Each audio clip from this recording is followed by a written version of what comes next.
দেশৰ ৬৯তম স্বাধীনতা দিৱসৰ প্ৰাক্ষণত যোৰহাট নগৰস্থিত শ্ৰীমন্ত শংকৰদেৱ গৱেষণা কলাকৃষ্টি কেন্দ্ৰত ভাৰতীয় জনতা পাৰ্টি যোৰহাট জিলা সমিতিৰ উদ্যোগত ভাৰত বিভাজন বিভীষিকাৰ ওপৰত এক অনুষ্ঠান অনুষ্ঠিত হৈ যায়। বিভাজন বিভীষিকা স্মৃতি দিৱস ভাৰতীয় জনতা পাৰ্টিয়ে বিগত বহু বছৰ ধৰি এই দিনটো পালন কৰি আহিছে। 1947 চনৰ 15 আগষ্টত আমাৰ 14 আগষ্টৰ মাজনিশা ভাৰতবৰ্ষ বিভাজন হৈছিলে আৰু এই বিভাজনে আমি জানো যে বিভাজনৰ এই যি বিভীষিকাময় পৰিস্থিতি বিভাজনৰ সেই মুহূৰ্তৰ সেয়া এক অবৰ্ণনীয় ইতিহাস, এক অবৰ্ণনীয় কৰুণ গাথা। 1947 চনত যেতিয়া মুছলিম লীগে তেওঁলোকৰ যি ব্ৰিটিছে দিয়া গ্ৰুপিঙৰ প্ৰস্তাৱ বিফল হোৱাৰ পিছত যি দেশ বিভাজনৰ যি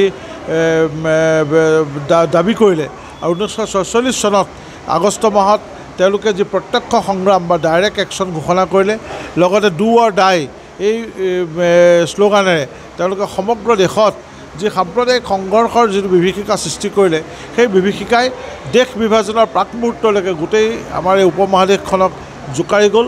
তাৰ ফলত কোটিৰ ঘৰত মানুহ ইয়াত মৃত্যু হ'ল, লাখ লাখ মানুহ নিজৰ ভূমিৰ পৰা মাতৃভূমিৰ পৰা বিতাড়িত হ'ল। আৰু এই বিতাড়িত লোকসকলে আমি জানো যে আমাৰ পশ্চিম পাকিস্তানে হওক বা পূব পাকিস্তানে হওক এইবিলাকত বিপুল প্ৰভাৱ পৰিলে, ডাইৰেক্ট একশ্যনৰ প্ৰভাৱ পৰিলে। বিশেষকৈ আমাৰ বংগত অবিভক্ত বংগ, নোৱাখালী, কলকাতা মহানগৰকে ধৰি এইবিলাক ঠাইত। আৰু এই ঘটনাবিলাক আজি আমি আকৌ বিভাজন বিভীষিকা স্মৃতি দিৱসত যোৰহাটত আমি এইবিলাক ৰোমন্থন কৰিলোঁ, এই স্মৃতি ৰোমন্থন কৰিলোঁ। এই বিভাজনৰ বিভীষিকাতেই আমাৰ যোৰহাটৰ পৰা যোৱা এগৰাকী তৰুণ প্ৰজন্মৰ কবি আৰু অসমীয়া প্ৰগতিবাদী আধুনিক কবিতাৰ অন্যতম জনক বুলি ক'লে বহাই যাক কোৱা নহ'ব, কবি অমূল্য বৰুৱা। তেখেতেও কলিকতাত প্ৰাণ হেৰুৱাব লগা হ'ল। তেখেত এগৰাকী মেধাৱী ছাত্ৰ আছিলে। কলিকতাৰ প্ৰেছিডেঞ্চি কলেজত তেখেতে সেই সময়ত অধ্যয়ন কৰি আছিলে, স্নাতক মহলাত। আৰু সেই সময়তেই তেখেতে সাম্প্ৰদায়িক সংঘৰ্ষকাৰীসকলৰ হাতত তেখেতে অকাল মৃত্যুক সাৱটি ল'লে, হত্যা কৰা হ'ল তেখেতক। গতিকে এনেকুৱাবোৰ বিভীষিকাময় পৰিস্থিতি আজি আমাৰ বিশিষ্ট বক্তা হেমচন্দ্ৰ শইকীয়াদেৱে তেখেতৰ ভাষণ আগবঢ়ালে।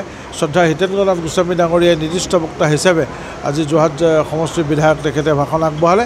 আৰু ইয়াৰ মাধ্যমেৰে আমি এটা মৌন শোভাযাত্ৰা কৰি এই বিভাজনৰ সময়ৰ এই বিভীষিকাময় পৰিস্থিতিবিলাক আমি ৰোমন্থন কৰিম। সভাৰ শেষত নগৰৰ মাজেৰে এক মৌন সমদল বাহিৰ কৰা বিজেপি কৰ্মীসকলে। শ্ৰীমন্ত মাধৱ বৰুৱাৰ ৰিপৰ্ট, নিউজ নাও।